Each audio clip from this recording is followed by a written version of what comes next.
Assalamualaikum warahmatullahi wabarakatuh. Bersama kami Abdul Muntolib di channel APM Insight dalam program Speak Up. 25 tahun sudah kiprah Forum Komunikasi Antar Umat Beragama. Ini adalah sebuah lembaga atau institusi yang menaungi hampir seluruh agama yang ada di Indonesia, bahkan di Malang, dan mungkin sudah menyebar ke seluruh Indonesia. Forum Komunikasi Antar Umat Beragama ini berawal dari sebuah keprihatinan terhadap kondisi situasi yang ada di Indonesia kala itu. Tetapi kita tentu ingin tahulah secara detail bagaimana sih sebenarnya Forum Komunikasi Antar Umat Beragama itu didirikan, perannya apa dan manfaatnya apa untuk umat secara keseluruhan. Ini istimewa sekali karena 3 narasumber, saya jarang sekali mengundang 3 narasumber secara bersamaan, tapi alhamdulillah pada kali ini 3 narasumber adalah Presidium Forum Komunikasi Antar Umat Beragama. Saya sapa dulu, selamat siang Pak Dita Suyanto. Selamat siang. Presidium FKUB dari Buddha. Terima kasih hadirnya. Sama-sama. Romo Eko Atmono, Presidium, bahkan koordinator atau ketua istilahnya dia. Koordinator Presidium FKUB dari Katolik. Ya. Yang ketiga Romo siapa ini? Romo Mangku ya. Saya agak lupa namanya. Susah. Romo Mangku I Gede Ngurah Susanta. I Gusti Ngurah Susanta. Terima kasih ketiga para tokoh-tokoh agama ini telah hadir. Siap. Kami penasaran, sudah usia seperempat abad FKUB, tentu ini perjalanan yang sangat panjang dan mempertahankan atau menjaga organisasi lintas agama ini kan bukan perkara mudah. Ya, betul. Tapi sebelum itu mungkin saya bisa dijelaskan kepada masyarakat FKUB itu sebenarnya apa dan bagaimana sih dulu awal proses terbentuknya FKUB. Siapa dulu pokoknya terserah. Dari koordinator Presidium. Ya, waktu itu saya sudah aktif di forum lintas agama yang namanya Forum Doa Bersama. FDB, yang bergerak di kalangan anak muda, khususnya mahasiswa-mahasiswi dari berbagai perguruan tinggi Kota Malang, yang tentu saja mengajak tokoh-tokoh agama yang dikenali mereka, termasuk dosen agama waktu itu. Kami mulai berkumpul informal, berkeliling, bahkan seminggu sekali tiap Jumat dari tempat ibadat yang satu ke tempat ibadat yang lain, dari kampus yang satu ke kampus yang lain, bahkan juga ke instansi-instansi lain setiap Jumat. Lalu pada suatu sore rapat di atas, di Balai Yoto juga, tapi di ruang atas, yaitu di rektornya atau kamar makannya itu, kita rapat anak-anak muda itu bersama beberapa pendeta Romo. Lalu tiba-tiba ada dari bawah seseorang yang memberitahu bahwa di bawah sana ada rapat, perlu wakil Katolik, nggak ada. Lalu saya turun ke bawah. Tidak tahu rapat apa? Ya, nggak tahu. Lalu tiba-tiba ada rencana untuk deklarasi. Lalu saya hanya mendengarkan saja, tidak banyak berkata. Lalu akhirnya ditentukan tanggal 20. Waktu itu Romo Beni Susetyo sebetulnya yang duduk di situ. Tapi beliau sedang sakit, tapi pada hari hanya beliau bisa datang karena ya pakai egrang atau apa. Terjadilah deklarasi FKUB. FKUB. Oh, masih FKUB.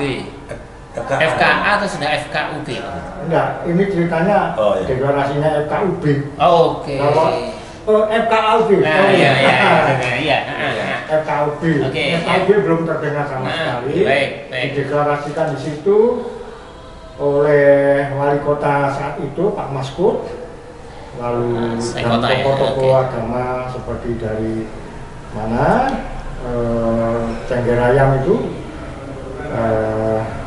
Kiai Syabzati. ya Oke.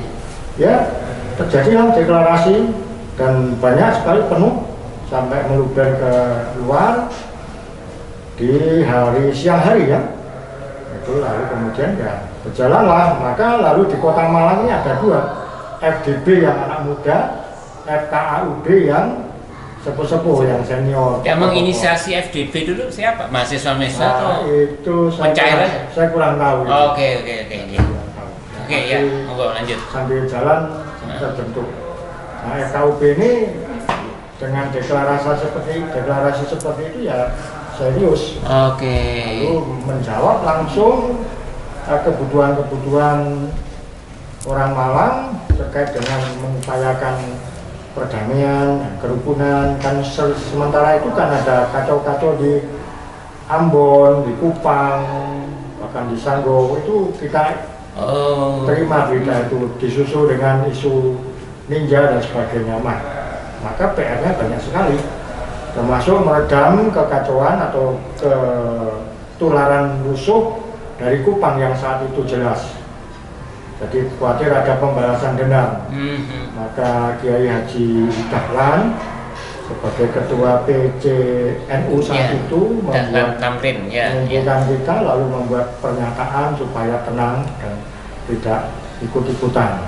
Nah, itu termasuk momen penting atas suatu keputusan tindakan untuk meredam itu, dan itu diumumkan di semua tempat ibadah termasuk di gereja-gereja. Jadi itu semacam ini bagus ini.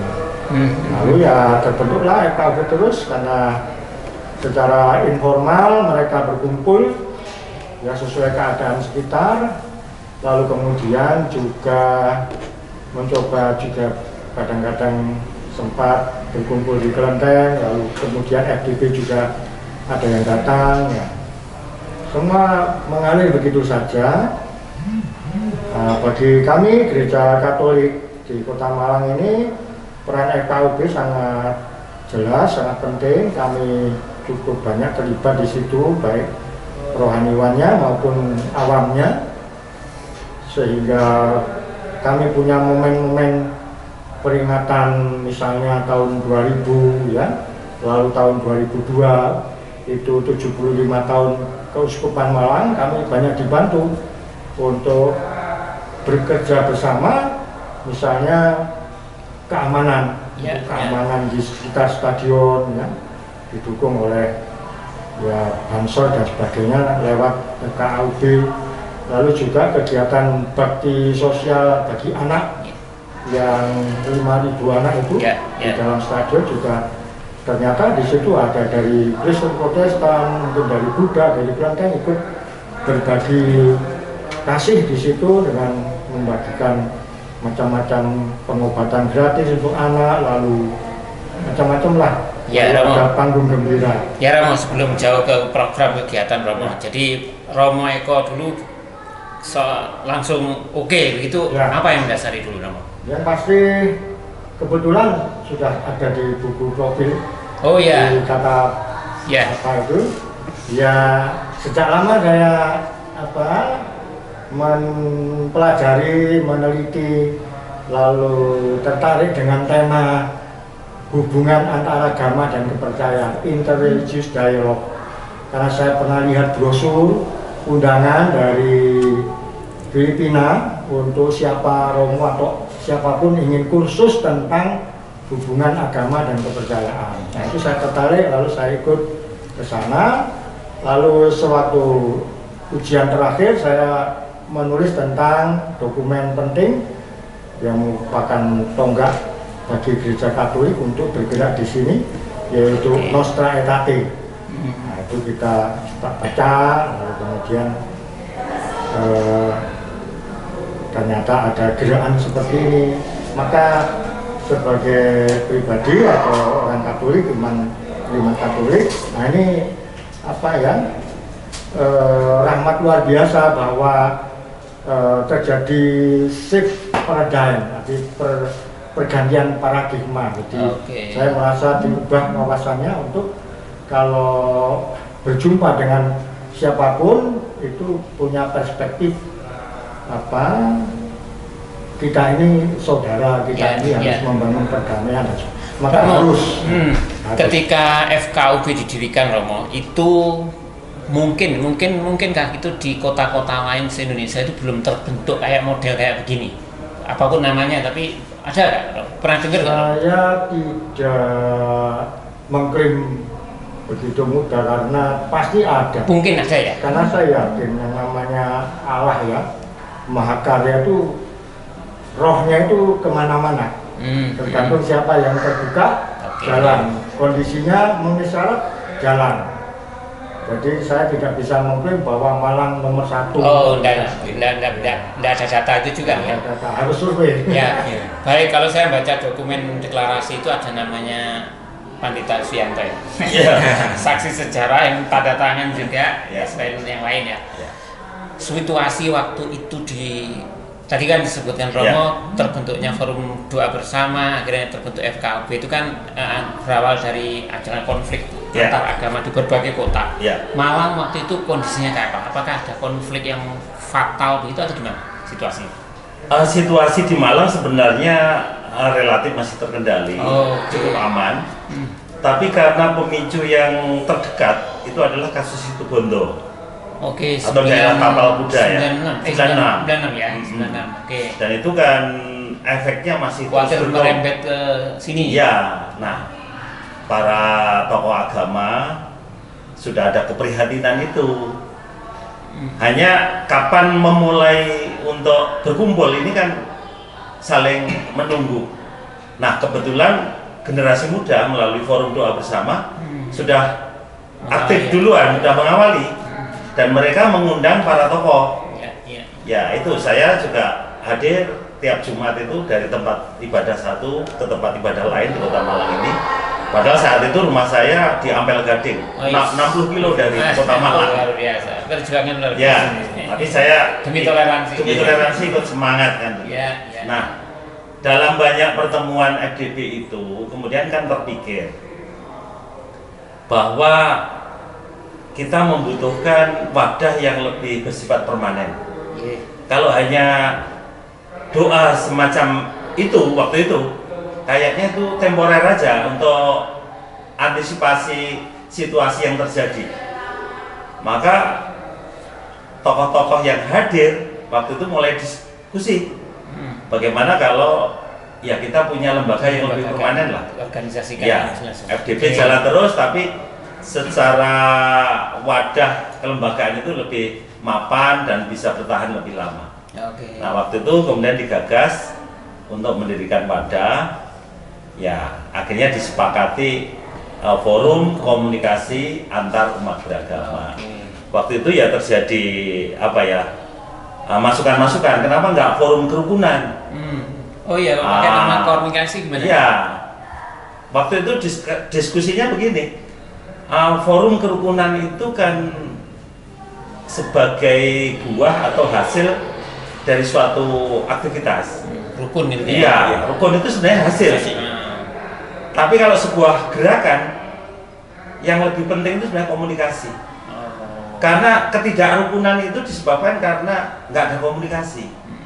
Karena tidak ada komunikasi, ada kecurigaan, menduga, kemudian sakwa sangka muncul. Tapi begitu ada komunikasi, kita berbicara dari hati ke hati, clear, baru terjadilah rukun. Akhirnya sepakatlah pakai nama Forum Komunikasi Antar Umat Beragama. Dan itu banyak loh yang salah menyebut Forum Kerukunan Antar Umat Beragama itu kan. Betul. Ya. Komunikasi ya. Itu skillnya gitu. Sebenarnya begitu. Ya. Nah, akhirnya 20 September dideklarasikan di Balai Wiyoto dan waktu itu Wakil Wali Kota ya. Wakil Wali Kota Pak Masud hadir dalam deklarasi itu. Sempat nggak ada suara sumbang ya dari masing-masing agama peserta atau anggota maksud saya itu ngapa sih ini kita jaga iman masing-masing, itu sempat ada terdengar begitu atau dulu? Awal-awal dulu? Awal-awal ada karena ketika mendengar ada kegiatan semacam itu kan timbul tanda tanya itu apa? Nah, kita jelaskan. Oh, ini forum komunikasi antar umat beragama FKAUB Malang yang tujuannya adalah untuk bagaimana merekatkan persaudaraan sejati. Kita punya moto kan seperti itu. Nah, memang ada a priori dari masyarakat. Dari dulu zaman Orde Baru kerukunan itu digelurakan. Waktu kan Tri Kerukunan Umat Beragama. Udah ada zaman Orde Baru itu digelurakan. Bahkan pemerintah Provinsi Jawa Timur itu sangat getol dalam hal membangun kerukunan. Sering ada kegiatan-kegiatan pembinaan, tapi setahu saya itu masih sebatas elit saja. Belum sampai akar rumput. Karena itu saya juga merindukan kapan ya kegiatan kerukunan itu betul-betul mengakar sampai ke bawah, tidak hanya sebatas elit saja. Nah, karena itu ketika ada ide forum doa bersama tadi, kemudian membentuk wadah, itu ya semangat untuk barangkali ini momen yang tepat untuk membentuk forum komunikasi antar umat beragama. Baik, Pak Rita, dari Hindu waktu itu sudah terlibat aktif sejak awal atau bagaimana? Baik, Om Swastiastu, Rahayu. Begini, karena saya ini adalah penerus, saya penerus. Sebenarnya Hindu sejak awal sudah terlibat.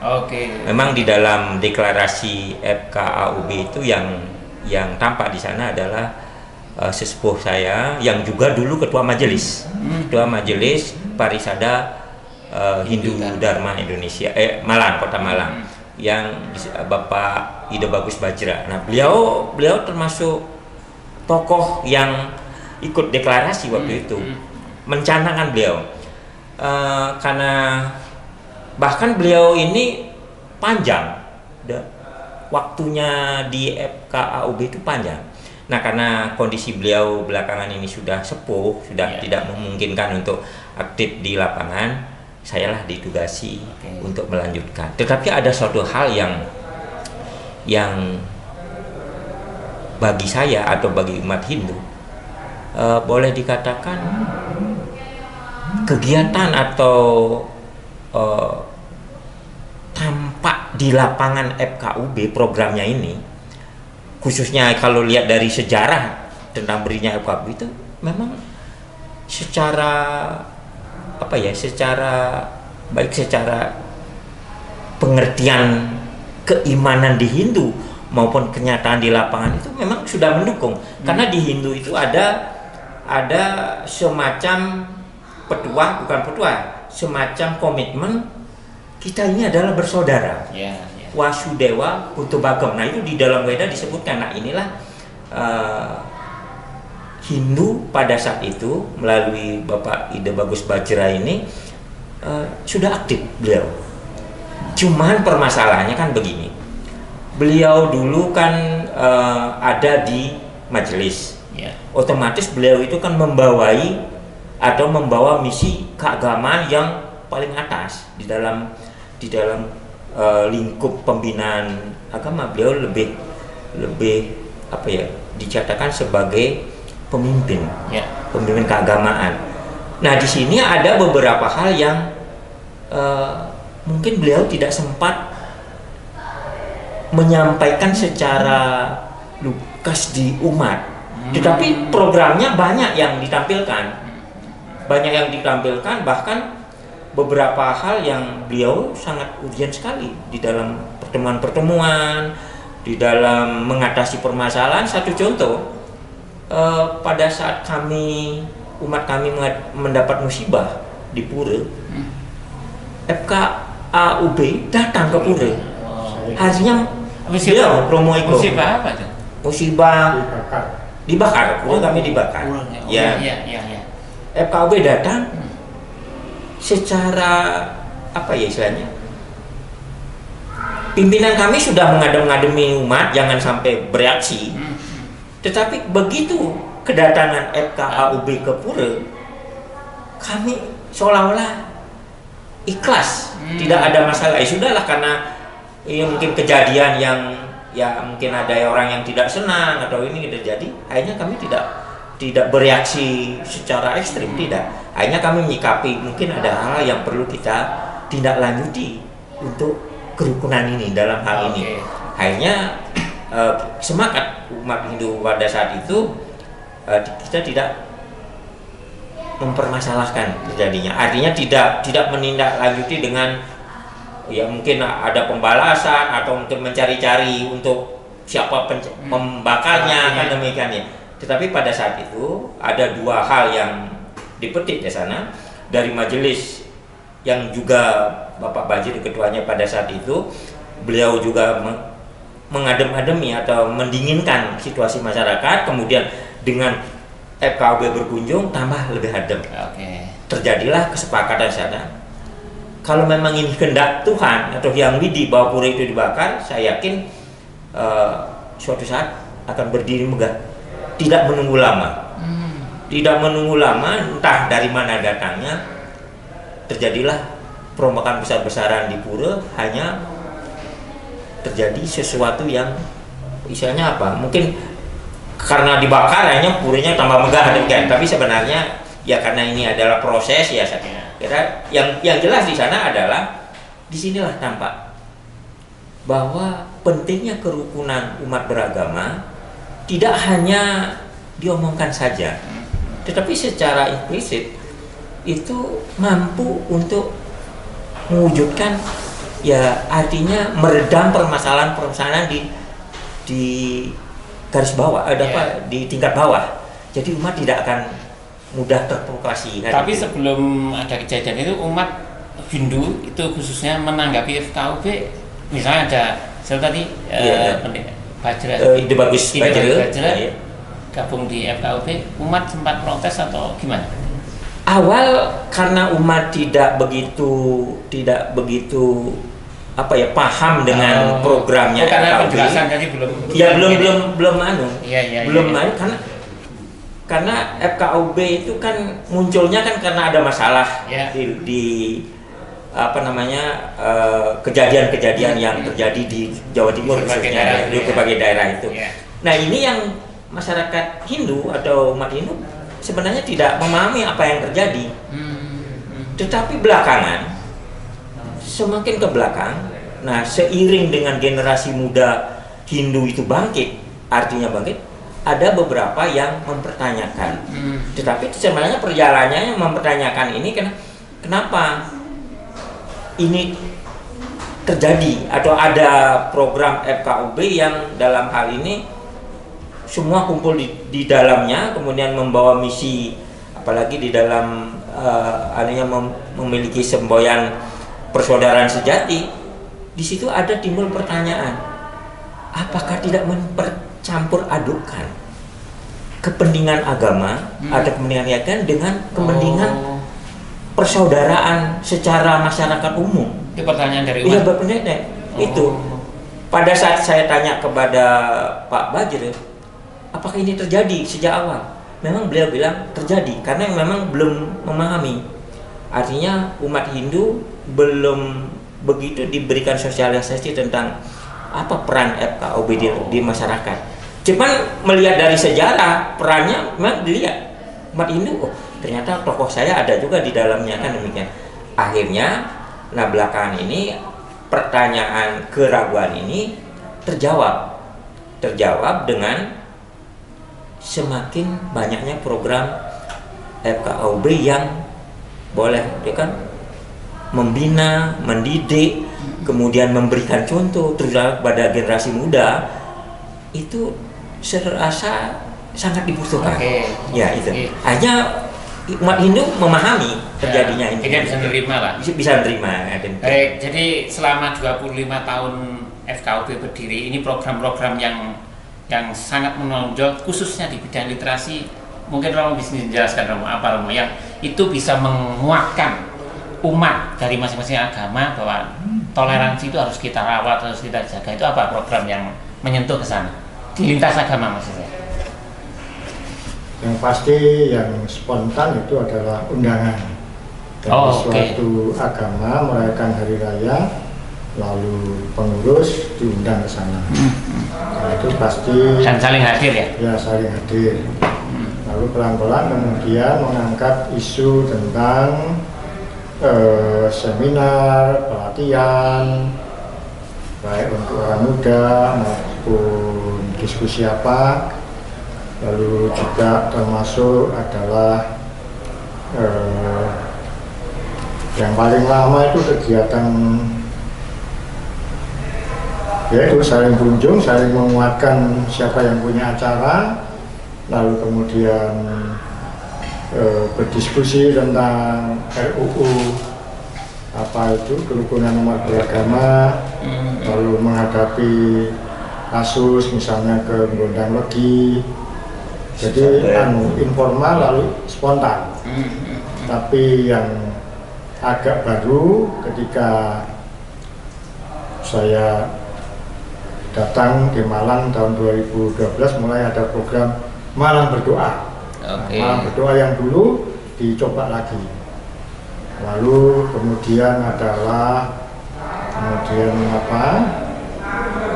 barian anak itu baru 3 tahun ini. Lalu ya sesuai kalender kita ambil momen-momen yang kira-kira mempersatukan. Idul Fitri hari besar kita saling kunjung.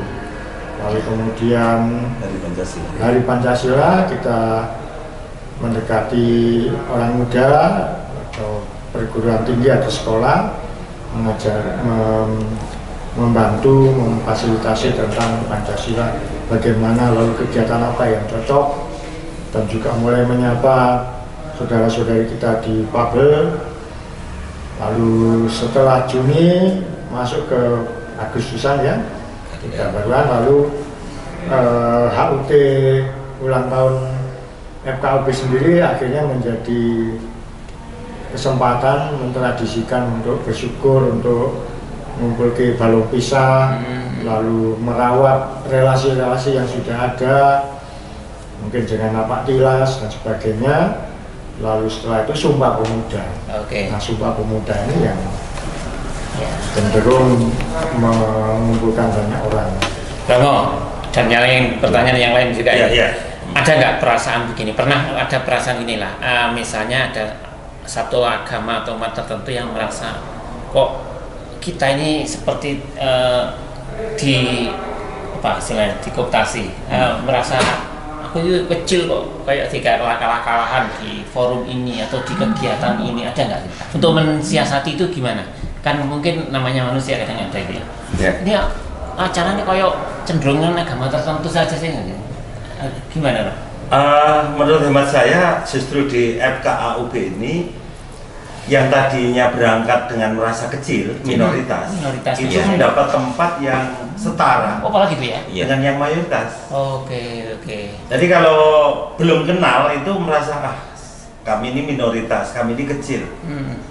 Nanti jangan-jangan di sana ya hanya sebagai pelengkap aja, pelengkap penderita aja. Tapi ternyata tidak. Di FKUB itu punya porsi status yang sama. Tadi itu dibentuk di dalam bentuk lembaganya atau kegiatannya atau sikapnya atau gimana? Semuanya. Dari porsi kepengurusan, setiap agama ada wakil presidiumnya. Itu sudah ditata begitu ya? Ya. Kemudian ya untuk saudara kita yang Muslim karena memang besar, ada 2 presidium. Wajar lah kalau wajar ya. Nah, dalam hal ini diwakili oleh dari Muhammadiyah, dari NU masing-masing. Tapi dari yang lain juga ada, dari LDI masuk sebagai pengurus, meskipun tidak jadi presidium. Nah, dari yang komunitas lain ya semua punya posisi yang sama. Ini dari sisi struktur kelembagaan. Kemudian dalam hal kegiatan, ya karena FKAUB ini terus terang tidak punya kucuran dana dari manapun, dari pemerintah apalagi, kami berkegiatan itu ya pikul bareng-bareng, bandingan. Gitu jadi kita ada ide kegiatan, ayo setuju, ayo bandingan ngumpulin dana, ya cari sponsor, cari donatur, sama-sama cari setiap agama. Dan sampai detik ini ya boleh dibilang nggak ada satu agama pun yang kosong tidak bantu, tetap ada bantuan. Ya soal besar kecil itu relatif. Relatif, ya. Yang penting kan ada partisipasi. Ya. Kemudian dalam isian kegiatan, misalnya itu ada apa, menggerakkan pelajar, pemuda atau umat, atau ngisi acara seni, itu ya bagi rata semua ikut tampil. Sehingga melalui FKUB ini tidak ada perasaan minoritas. Nah, itu yang saya khawatirkan itu. Iya. Biasanya ada begitu kan. Loh ini budayanya agamaku kok gak tampilno ikut tok, ndak ada gitu ya. Kita berusaha rata. Berusaha memberi kesempatan seluas-luasnya seluruh agama. Bukan hanya agama tapi juga kepercayaan. Jadi kami juga ada presidium dari kepercayaan terhadap Tuhan Yang Maha Esa. Ada. Dari awal terbentuknya kepercayaan ini sudah ikut serta, tidak hanya agama, tidak hanya. Kalau Romo Mantu gimana? Mungkin saya sekalian menyambung juga dari Romo Suyanto, ada suatu hal yang menarik sebenarnya. Sebelum saya masuk di FKUB, saya merasa tidak punya teman. Nah itu tuh. Ini merasa apa kegiatan kok sendiri. Artinya masuk dalam arti tidak bersama dengan yang lain, artinya apa ya, kok saya berkeberadaan saya itu semacam sudah minoritas tapi semacam terkucilkan kan demikian. Tetapi begitu saya masuk di forum komunikasi antar umat beragama, ternyata perasaan saya itu salah. Ternyata tidak, hanya mungkin waktu itu waktu ada beberapa event-event yang di beberapa agama, mungkin karena kesulitan mencari tokoh Hindu, jadi ya jarang diundang. Nah, begitu. Tetapi dengan munculnya di FKUB sekarang, ya boleh dikatakan saya sering menghadiri kegiatan di event-event agama, di semua agama. Praktis semua unsur agama yang mengadakan kegiatan mesti saya diundang. Bahkan bukan saya saja, melibatkan beberapa.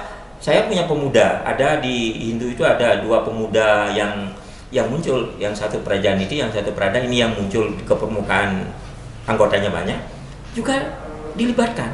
Nah ini salah satu bentuk bahwa ternyata kalau kita sudah ada di dalam suatu kapasitas kerukunan, dari kerukunan inilah akan muncul sesuatu kegiatan yang boleh dikatakan menyatu, dalam hari ini bukan mencampuri keimanan. Tidak, artinya sebagai anak bangsa sama-sama bertanggung jawab untuk memajukan bangsa ini. Tentunya di sini ada rambu-rambu yang bukan berarti mengintervensi agama lain, tidak. Tetapi porsinya, ternyata saya juga punya teman, saya bisa duduk bersama dalam kapasitas sebagai teman atau sebagai saudara dalam hal ini cerminan yang sangat rukun sekali. Bahkan boleh dikatakan, ya ini satu pengalaman, saya pernah didaulat untuk memimpin berdoa di lingkup agama yang lebih besar. Oh iya. Wah itu kan tersanjung. Nah, tersanjung sekali dalam hati saya. Perasaan sedih ada, bangga ada, masa yang kecil didaulat untuk berdoa. Nah, artinya di sini kan, inilah kerukunan. Tetapi tentunya dalam hal ini saya tidak membawa misi karena dikasih kesempatan sekaligus memperkenalkan, tidak. Tetapi dalam hal ini karena di kami itu memang ada beberapa doa yang bersifat universal. Jadi semua agama bisa menerima. Karena kami juga punya kitab yang namanya Bhagavad Gita, itu siapa saja bisa mempelajari, kan demikian. Dalam arti intisari daripada kitab ini tidak hanya sebatas untuk Hindu saja. Karena nilai-nilai di dalamnya diajarkan adalah nilai yang bersifat universal, kemanusiaan. Nah ini yang inilah yang menjadikan, kalau boleh saya katakan, FKUB di dalam merajut persaudaraan sejati. Kalau semua unsur agama bisa mempertahankan persaudaraan sejati ini, saya yakin di bangsa ini atau di dalam kita berbangsa dan bernegara tidak akan terjadi, tidak ada masalah. Tidak ada masalah.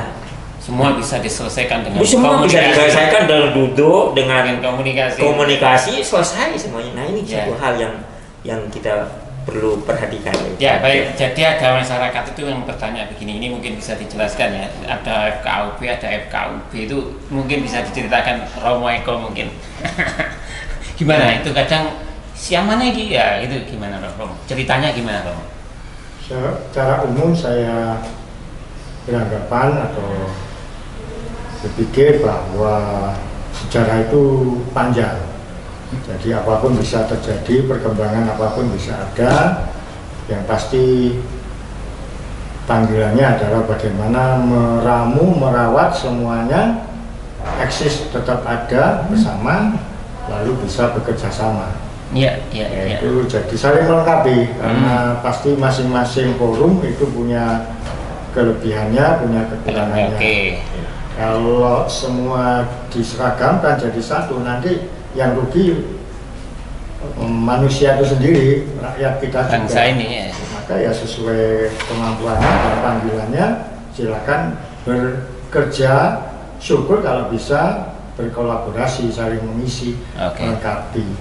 Dan memang simbol kerukunan yang paling rukun ya kalau semua penggiat pekerja atau pendekar-pendekar kerukunan umat beragama ini tidak gegeran, tapi bisa sama.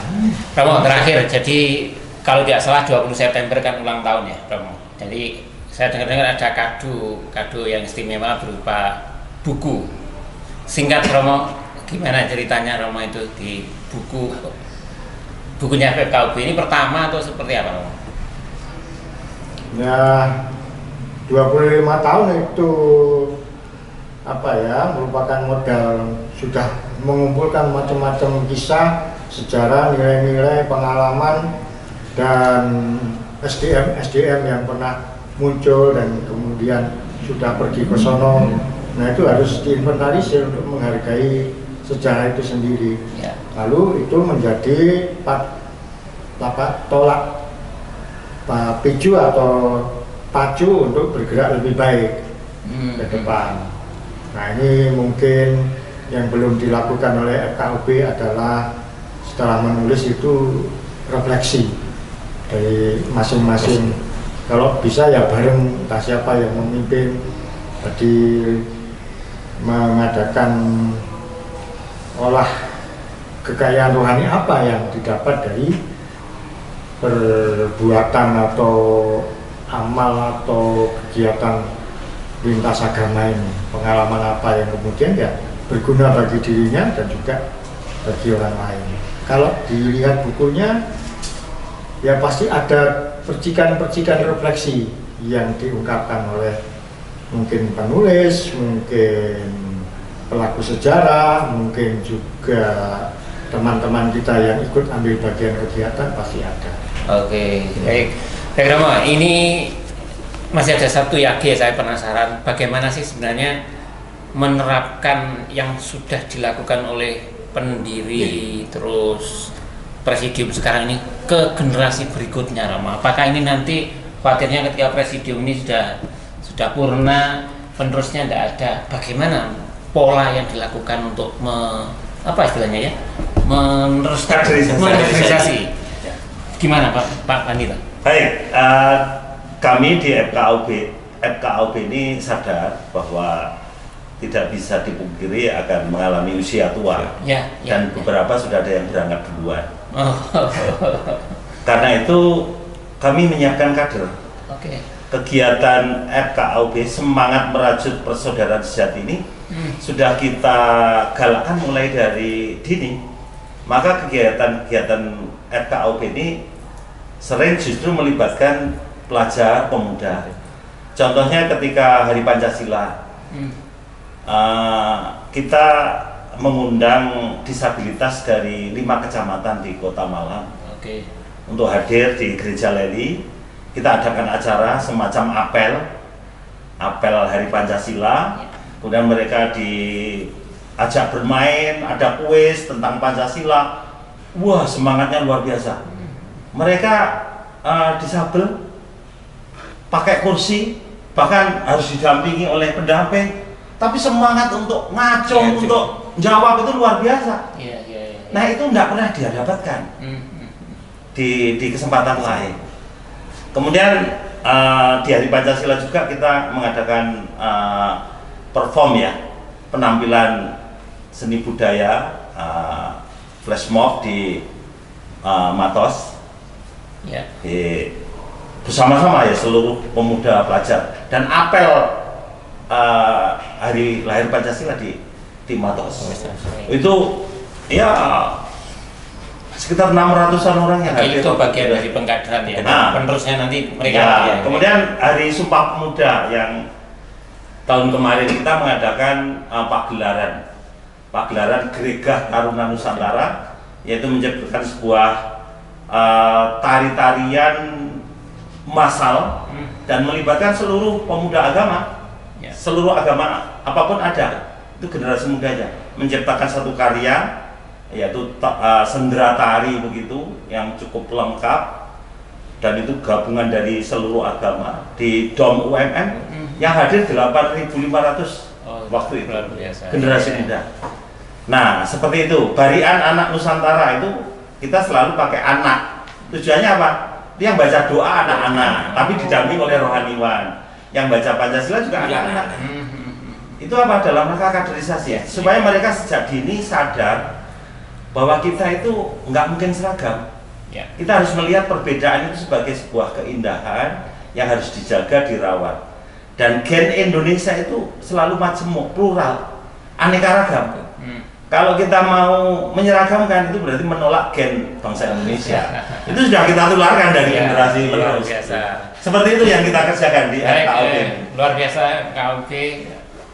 Selamat 25 tahun telah berkiprah Terima kasih, ya. dan Terima tentu kasih. ini Ya, terima telah kasih. sumbangsih yang luar biasa Ya. untuk peradaban Indonesia Ya. dan mungkin bisa diadopsi oleh negara-negara lain lah. Kira-kira tidak banyak yang bisa berkumpul dalam satu forum Ya. beberapa agama itu. Ya, baik sahabat APM Insight, dialog kami dengan Presidium FKUP semoga bermanfaat dan tentu kita mencapai selama 25 tahun telah berkiprah. Ini telah memberikan kontribusi besar khususnya di bidang persaudaraan, toleransi antar agama dan umat. Semoga para presidium ini selalu sehat, terus mentransformasikan nilai-nilai di masing-masing agamanya tentu, karena ini menjadi rahmatan lil alamin. Sekali lagi terima kasih dan assalamualaikum warahmatullahi wabarakatuh. Waalaikumsalam.